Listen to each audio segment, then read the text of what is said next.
In late 1967, as the United States military continued launching operations to locate the enemy's main force units, the Dak To region in western Kon Tum province became one of the most fiercely contested battlefields along the Vietnam-Laos border. U.S. intelligence determined that several units of the North Vietnamese Army's 1st Division were concentrating in the mountains west of Dak To, where they had constructed bunkers, trench systems, and fortified defensive positions beneath the jungle canopy. To locate these forces and drive them away from the border region, the U.S. command deployed the 173rd Airborne Brigade, elements of the 4th Infantry Division, and forces of the Army of the Republic of Vietnam. On operational maps, one of the objectives was identified only by its elevation, 875 meters. But during the days that followed in November 1967, Hill 875 would become the site of some of the heaviest losses suffered by the 173rd Airborne Brigade during its entire deployment in Vietnam. On the morning of the 19th of November, 1967, the 2nd Battalion, 503rd Airborne Infantry Regiment, was ordered to advance on Hill 875. At approximately 9:40 a.m., the American units began leaving their assembly area and moving up the southern slope. The battalion was commanded by Lieutenant Colonel James Steverson, with approximately 330 soldiers directly involved in the assault. Company C led the advance, Company D followed closely behind, while Company A protected the command post and the rear of the formation. The platoons advanced in single file beneath the jungle canopy. The steep terrain, dense vegetation, and tangled vines stretched the formation over a long distance. The men at the front had to cut a path with machetes, while those behind carried machine guns, light mortars, radios, ammunition, and medical stretchers. American aircraft and artillery had conducted preparatory strikes against several suspected positions above, but as the infantry began climbing the slope, the area was almost completely silent. There was no gunfire, no major movement, and no indication that a large force was waiting in position. At approximately 10:30 a.m. on November 19, as the leading elements of Company C reached an area several hundred meters below the summit, North Vietnamese forces opened fire first. From camouflaged bunkers and individual fighting positions on the higher slope, machine guns, AK rifles, RPGs, and grenades struck the American formation simultaneously. The first bursts cut across the leading platoons, hitting several soldiers before they could even determine where the enemy fire was coming from. The soldiers of Company C immediately spread out to both sides, seeking cover behind tree trunks, fallen logs, and low mounds of earth. M60 machine gunners opened fire toward muzzle flashes appearing in the jungle, while M79 grenade launchers fired up the slope. But most of the enemy positions were buried beneath the ground, exposing only narrow firing slits between tree roots and layers of camouflage. Within the first few minutes, the assault was brought to a halt. From their higher positions, North Vietnamese forces used interlocking fields of fire to cover the open spaces along the hillside. Whenever American soldiers concentrated their fire on one bunker, another position immediately opened fire from the flank. Some bunkers were located behind the forward defensive line, allowing combat teams to change positions without moving through exposed ground. Company C attempted to spread out to both sides and widen the front, but the dense jungle and steep terrain quickly caused the platoons to lose visual contact with one another. Many soldiers could only hear gunfire from the left and right without knowing the exact positions of the friendly units around them. At times, the distance between the two sides fell to less than 30 meters. Grenades were thrown back and forth between fighting positions, while RPGs were fired at locations occupied by American machine gun teams. Splintered wood, earth, and rocks were torn across the slope, wounding many men even when they were not struck directly by bullets. By nearly 11 a.m., Lieutenant Colonel Steverson ordered Company D to move forward and support Company C. But as Company D's platoons began climbing through the lower ground, machine gun fire from both sides of the hill swept down on them, forcing the formation to stop. American artillery was called in. The coordinates were adjusted onto areas directly ahead of the infantry, sometimes only a few dozen meters from the American lines. Artillery shells struck the hillside, breaking trees apart and throwing earth and debris into the air. But as soon as the bombardment stopped, machine guns and AK rifles from the bunkers resumed firing down the slope. After the first engagements, American commanders realized that they had not encountered a small force temporarily occupying the hill. The defensive system ahead had been constructed in multiple layers, with reinforced bunkers, fighting positions, trenches, and movement routes running along the mountainside. The defenders were not simply waiting for the Americans to charge directly toward the summit. They allowed the opposing formation to advance deep onto the hillside before using positions above to pin down the leading companies. While most of the 2nd Battalion, 503rd Infantry's attention remained focused toward the front, another force began moving down behind the American formation.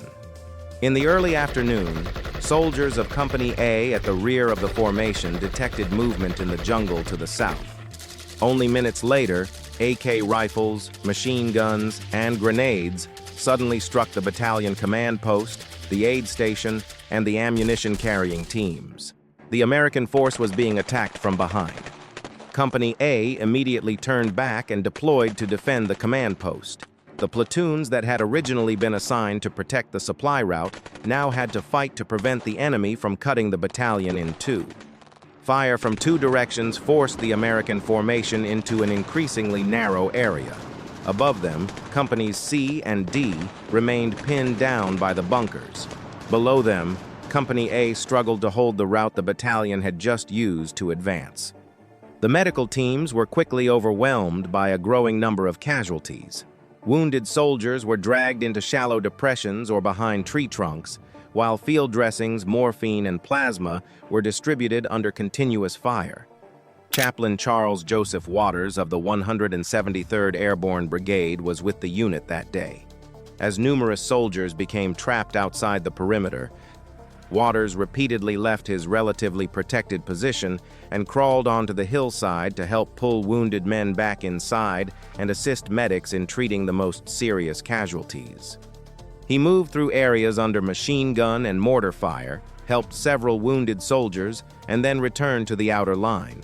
Waters' actions during the battle were later recognized with the Medal of Honor. By early afternoon, casualties among the forward companies continued to rise. Several platoons had lost their leaders, communications had been disrupted, and evacuating the wounded to the rear had become nearly impossible because the withdrawal route was under threat. Steverson ordered the forward companies to gradually pull back and form a common defensive perimeter, but the withdrawal had to be carried out under fire from the higher ground. Rearguard teams fired long bursts to cover their comrades as they dragged wounded men down the slope. Some casualties were placed on ponchos and pulled across the layer of decaying leaves, while those with lighter wounds still had to carry their weapons and help protect the formation. As Companies C and D began merging with Company A, the battalion perimeter formed around the command post and aid station. The position lay on a narrow section of the slope, concealed beneath the jungle canopy and without a landing zone large enough for helicopters. American aircraft were called in to strike enemy positions near the perimeter. Because of the dense canopy, artillery smoke, and the extremely short distance between the two sides, the pilots could barely identify the formations on the ground. The American units used colored smoke and signals to mark their positions, while forward air controllers attempted to guide each strike as close as possible to the defensive line. At approximately 6 p.m., an attack aircraft dropped a bomb on what was believed to be an enemy position. The bomb landed in the center of the 2nd Battalion, 503rd Infantry's perimeter. The explosion struck the command post and the aid station area, where many wounded soldiers had been gathered. The blast, bomb fragments, and shattered tree trunks caused heavy casualties. Chaplain Charles Waters, along with several medics and soldiers, was killed instantly. Within seconds, part of the battalion's command structure had been destroyed.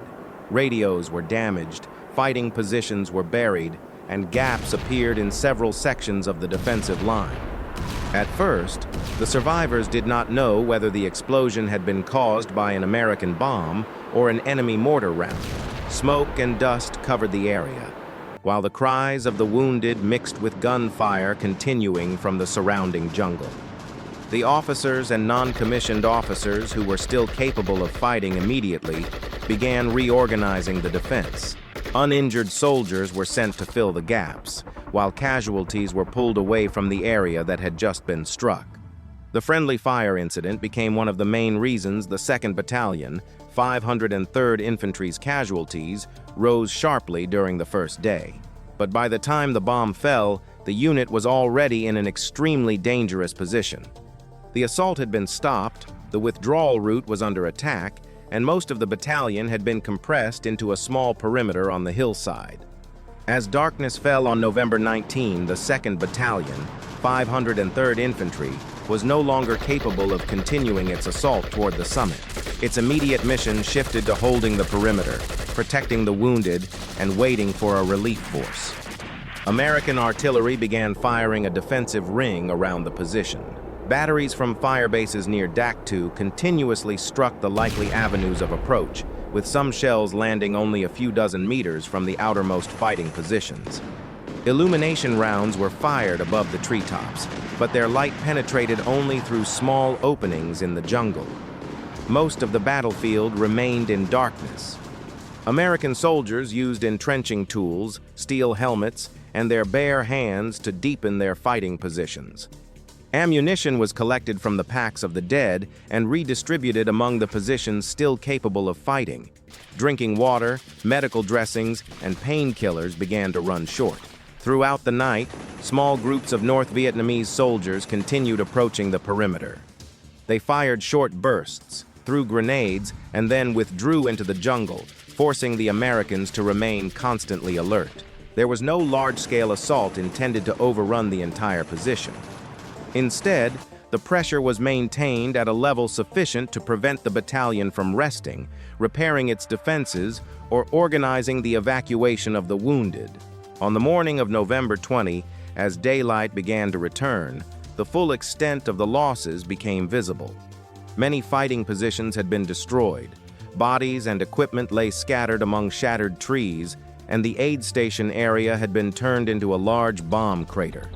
Medical evacuation helicopters attempted to approach but were unable to land. The jungle canopy was too dense, while machine guns positioned on the higher slopes could still fire into the small openings below.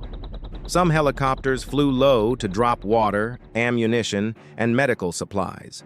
Many of the bundles became caught in the trees or landed outside the perimeter, forcing teams of soldiers to crawl out and recover them under fire. Throughout the morning, the American units continued strengthening the defensive line. Lightly wounded soldiers were assigned to fighting positions, while the seriously wounded remained in the center of the perimeter, waiting for an opportunity to be evacuated. In the early afternoon, North Vietnamese forces launched another attack against the sector defended by Company A. At an outer observation position, Private First Class Carlos Lozada, an M60 gunner from the 1st Platoon, spotted enemy troops approaching along a trail several dozen meters from the defensive line. As the advancing force moved closer, Lozada opened fire. Bursts from his M60 struck directly into the approaching formation, slowing the attack and forcing the soldiers behind it to scatter to both sides. But AK fire, RPGs, and grenades were quickly concentrated on his position. At the same time, another force attacked the western flank of Company A. The unit was in danger of being cut off and was ordered to withdraw toward the main perimeter. Lozada remained at his position, continuing to fire his machine gun to cover his comrades as they pulled back. By the time the last men had left the area, enemy troops were closing in from several directions. He was severely wounded but continued firing until his position was almost completely surrounded. His comrades later managed to pull Lozada back, but he did not survive. His stand on November 20 was credited with helping Company A avoid being cut off, and Lozada was posthumously awarded the Medal of Honor. The attack forced the American perimeter to contract even further. However, artillery and infantry fire from the remaining positions prevented the North Vietnamese forces from breaking through the defensive line. Throughout the remainder of November 20, the fighting continued in a series of short engagements around the perimeter. Enemy groups moved between trails and defensive positions, attacking individual points rather than concentrating their entire force in a single direction. The Americans used artillery at a high rate to keep the opposing forces at a distance. Forward observers adjusted fire onto areas only a few dozen meters from the outer defensive line, exposing both sides to shell fragments, shattered trees, and flying earth and rocks. Airstrikes continued, but after the accident the previous day, the coordination of supporting fire became more cautious. Each bombing run had to be confirmed several times using colored smoke and coordinates. By late afternoon, the 2nd Battalion, 503rd Infantry, had managed to hold its perimeter but remained unable to fight its way down from the hill. The unit had lost a large part of its combat strength. Many officers and non-commissioned officers had become casualties, and the companies were now operating as small defensive groups. Meanwhile, the headquarters of the 173rd Airborne Brigade began deploying the 4th Battalion, 503rd Infantry, to relieve the surrounded force. The reinforcing unit could not be landed directly on the slopes of Hill 875 because of enemy fire and the lack of a suitable landing zone. The companies had to disembark from helicopters in lower ground, then carry ammunition, heavy weapons, and medical supplies through the jungle on foot. The route was only several kilometers long, but it was broken by streams, ravines, and muddy slopes. The soldiers had to cut a path while dragging mortars and carrying numerous ammunition boxes, causing the formation to move slowly. On the morning of November 21, the leading elements of the 4th Battalion, 500th and 3rd Infantry continued advancing toward the surrounded perimeter. American artillery fired along both sides of the route to prevent ambushes, while helicopters searched from above for clearings that could be used as temporary landing zones. On Hill 875, the 2nd Battalion, 503rd Infantry had endured a second night with little water, limited medical supplies, and almost no sleep. The fighting positions were filled with damp earth and blood, while the smell of gunpowder and unremoved bodies hung over the perimeter. Many wounded soldiers had been waiting for more than a day to be evacuated. Some died while waiting because of blood loss or wounds that were too severe. Whenever the weather and enemy fire allowed, helicopters began approaching small clearings near the perimeter. The aircraft could not fully land and instead had to hover low above the treetops, while wounded men were lifted by ropes or quickly carried across exposed patches of ground. Each time a helicopter appeared, enemy machine guns opened fire from the nearby slopes. The pilots could remain only briefly before pulling away, causing the evacuation process to continue throughout the day. By around midday, elements of the 4th Battalion, 503rd Infantry, reached the lower ground south of the perimeter. The arrival of the reinforcements caused the North Vietnamese units to reduce their direct pressure and gradually withdraw toward the defensive positions farther up the slope. The two American battalions finally linked up, but the relief force was not ordered to withdraw from Hill 875. The headquarters of the 173rd Airborne Brigade still intended to capture the summit. On November 22, the American units reorganized their formations. The survivors of the 2nd Battalion, 503rd Infantry, held the ground already secured and assisted with the evacuation of the wounded, while the 4th Battalion, 500th and 3rd Infantry prepared to become the main assault force. Artillery and aircraft began striking the summit heavily. Salvo after salvo of artillery shells fell on suspected bunker positions. Jet aircraft dropped high-explosive bombs, fired rockets, and released napalm along the ridgeline, setting large sections of the jungle ablaze. Large trees were shattered, the red earth was torn apart, and smoke covered the entire upper section of the hill. From below, the summit of Hill 875 appeared to have been completely destroyed. But beneath the surface, many bunkers remained intact. The fortifications had been reinforced with large logs covered by multiple layers of earth and connected by trench systems. When bombs and artillery struck, the defenders could take shelter in deep bunkers and return to their positions once the bombardment ended. This was why the earlier air and artillery strikes had failed to eliminate the defensive line completely. American firepower destroyed much of the jungle and reshaped the terrain, but it could not guarantee that every position below had been destroyed. On the morning of November 23, following another round of artillery and airstrikes, the 4th Battalion, 503rd Infantry, began advancing. The companies deployed across a wider front than during the attack on November 19. Instead of concentrating the entire formation along a narrow axis, the platoons advanced from several directions across the southern and southeastern slopes, attempting to avoid the fields of fire that had inflicted heavy losses on the 2nd Battalion, 503rd Infantry. The leading troops moved through the earlier battlefield. Backpacks, steel helmets, damaged weapons, and fighting positions remained scattered across the hillside. Many bodies had not yet been recovered because the area had previously remained under enemy fire. As the formation climbed higher, the remaining defensive positions opened fire. Machine guns and AK rifles fired down from bunkers that had survived the bombardment, forcing the American platoons to take cover and use suppressive fire. M60 machine guns, M79 grenade launchers, and hand grenades were used against each position. Assault teams moved forward in small groups. One group provided covering fire while another crawled along bomb craters and fallen tree trunks to approach the bunker entrances. Once close enough, they threw grenades inside or fired directly through the firing slits. The advance remained slow, but it was not brought to a complete halt as it had been on the first day. After several days of bombardment, the defending force on the summit had been weakened, and some of its units began withdrawing toward the west. Several positions were left with only small groups firing, delaying shots to slow the American advance. By early afternoon, units of the 4th Battalion, 503rd Infantry had reached the final defensive line below the summit. Enemy fire continued from bunkers and trench sections, but it was no longer strong enough to support a major counterattack.